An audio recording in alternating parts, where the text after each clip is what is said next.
Hello hi అండి, welcome to my channel బోటి creation.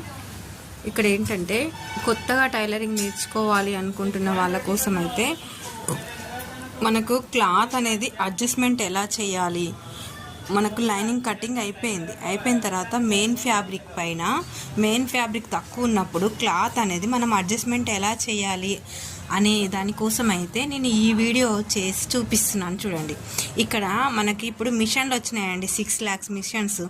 అలానే సేమ్ మనం కూడా క్లాత్ని చాలామంది అయితే ఇలా పొడవులో తీసుకుంటారు. ఇక్కడ పొడవులో ఇక్కడ నుంచి ఇక్కడ ఫోల్డింగ్ చేసుకుంటారు. అట్లా కదండి, ఇక్కడ మనకు చూడండి, ఇక్కడ బార్డర్ ఏం లేదు, బార్డర్ లేదు కనుక 2 sides ఈ ఫ్యాబ్రిక్ అనేది 2 sides సేమ్ ఉన్నప్పుడు మనం ఏం చేయాలంటే ఇలా అడ్డం ఫోల్డింగ్ చేసుకోవాలి. ఇలా అడ్డం ఫోల్డింగ్ చేసుకొని క్లాత్ని ఫస్ట్ నీట్గా పరుచుకోవాలి మెయిన్ ఫ్యాబ్రిక్ని.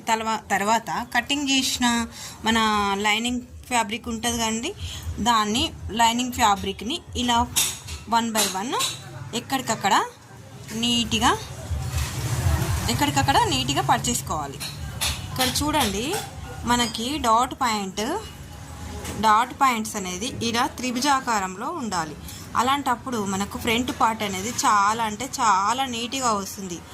చాలామంది క్రాస్ రావట్లేదు, మాకు బ్లౌజ్ సెట్ కాలేదు అంటారు కదా, అలాంటి వాళ్ళు ఏం చేయాలంటే ఇలా క్రాస్గా పెట్టుకోవాలి.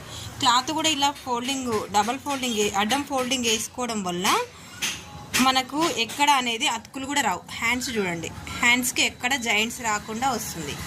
అలానే షేప్ బెల్ట్ విషయం వస్తే అందరూ డబల్ పార్ట్స్ ఓన్లీ సింగిల్ లేయరే తీసుకుంటారు. అంటే సింగిల్ సెట్టే తీసుకుంటారు. కానీ మన దగ్గర ఇక్కడ డబల్ సెట్ అంటే 4 పార్ట్స్ తీసుకున్నాను నేను ఇక్కడ. ఇది ఇలా తీసుకొని మనము బ్లౌజ్కి అటాచ్ చేసినప్పుడు చెస్ట్ పార్ట్ అనేది కరెక్ట్గా నిలబడుతుంది మనకి.